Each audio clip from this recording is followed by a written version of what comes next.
Hello student, हम लोग आज हिंदी व्याकरण में सर्वनाम पढ़ेंगे। सबसे पहले इसकी परिभाषा को हम लोग देखेंगे और इसके कितने भेद होते हैं, कितने प्रकार होते हैं, उसे भी हम लोग उदाहरण के साथ देखेंगे। चलिए स्टार्ट करते हैं हम लोग। सर्वनाम। तो सबसे पहले सर्वनाम किसे कहते हैं? तो सर्वनाम का शाब्दिक अर्थ है सबका नाम, सबों का नाम सर्वनाम। अर्थात किसी संज्ञा के बारे में बोलने या बुलाने के लिए संज्ञा के स्थान पर प्रयुक्त होने वाले शब्द सर्वनाम कहलाते हैं। जैसे हम, तुम, मैं आदि।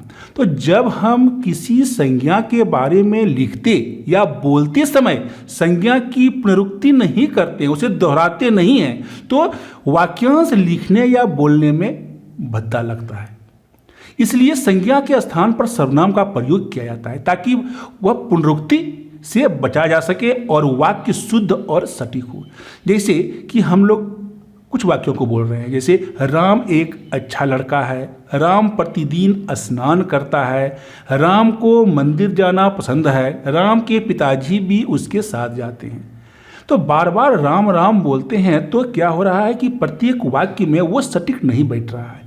लेकिन अगर इसी को हम लोग सर्वनाम के साथ बोलें, जैसे राम एक अच्छा लड़का है, वह प्रतिदिन स्नान करता है, उसे मंदिर जाना पसंद है, उसके पिताजी भी उसके साथ जाते हैं, तो ये क्या है, बिल्कुल सटीक और शुद्ध महसूस होता है। ठीक है, चलिए अब हम लोग देखते हैं कि ये जो जितने भी हम लोग उदाहरण बोले तो ये वाक्यांश का शुद्ध रूप है। अब हम लोग देखते हैं सर्वनाम के भेद को। तो सर्वनाम के 6 भेद होते हैं। पहला है पुरुषवाचक सर्वनाम, दूसरा है निश्चयवाचक सर्वनाम, तीसरा अनिश्चयवाचक सर्वनाम, चौथा है संबंधवाचक सर्वनाम और पांचवा है प्रश्नवाचक सर्वनाम और छठा निजवाचक सर्वनाम। तो ये 6 हुए आपके सर्वनाम के भेद। तो पहला है पुरुषवाचक सर्वनाम। तो जिससे पुरुष का अर्थात वक्ता, श्रोता और किसी अन्य पुरुष का बोध होता है उसे हम लोग पुरुषवाचक सर्वनाम कहते हैं।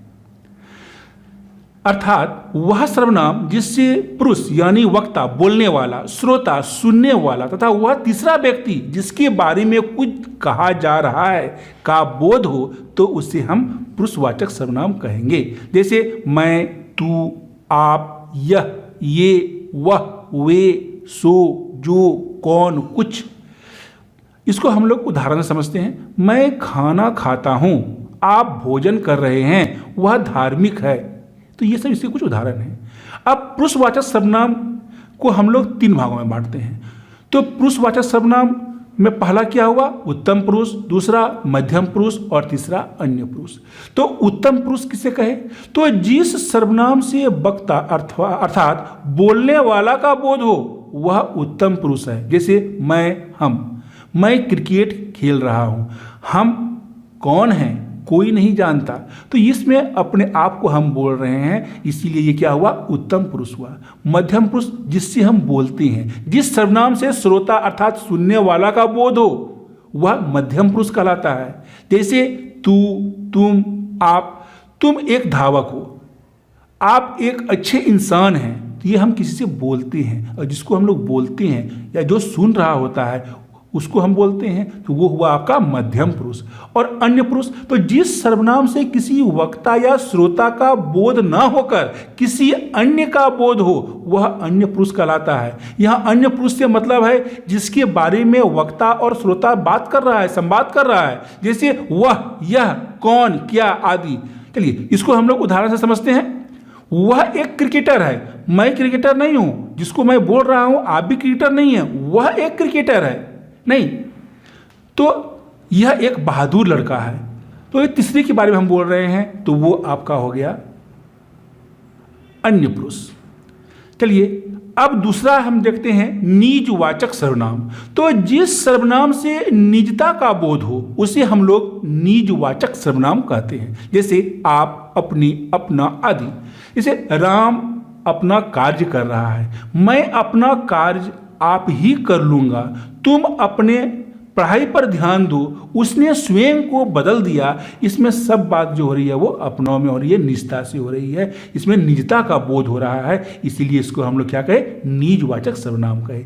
तो यहाँ आपका प्रयोग निजवाचक सर्वनाम के साथ साथ पुरुषवाचक सर्वनाम के मध्यम पुरुष में भी किया जाता है।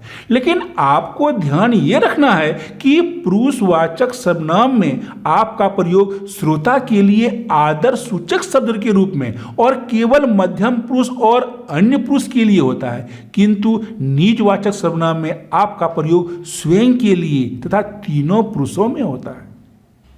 अब हम लोग देखते हैं निश्चयवाचक सर्वनाम, मतलब जिस सर्वनाम से किसी व्यक्ति, वस्तु या स्थान आदि के निश्चितता का बोध हो उसे हम लोग निश्चयवाचक सर्वनाम कहते हैं, या अलग तरह से हम लोग इसको बोलते हैं जिस सर्वनाम से वक्ता मतलब बोलने वाला के निकट या दूर किसी निश्चित वस्तु या व्यक्ति या स्थान का बोध होता है उसे हम लोग निश्चयवाचक सर्वनाम कहते हैं। जैसे वह, यह, ये आदि। अब इसको हम लोग उदाहरण से देखते हैं। वह कौन है? यह टेबल मोहन का है, यह मेरा गांव है और वह तुम्हारा। तो इसमें देखिए निश्चयवाचक सर्वनाम में निकटता का बोध करने के लिए मुख्य रूप से यह और दूर का बोध करने के लिए वह का प्रयोग किया जाता है। अब चौथा में हम लोग देखते हैं अनिश्चयवाचक सर्वनाम।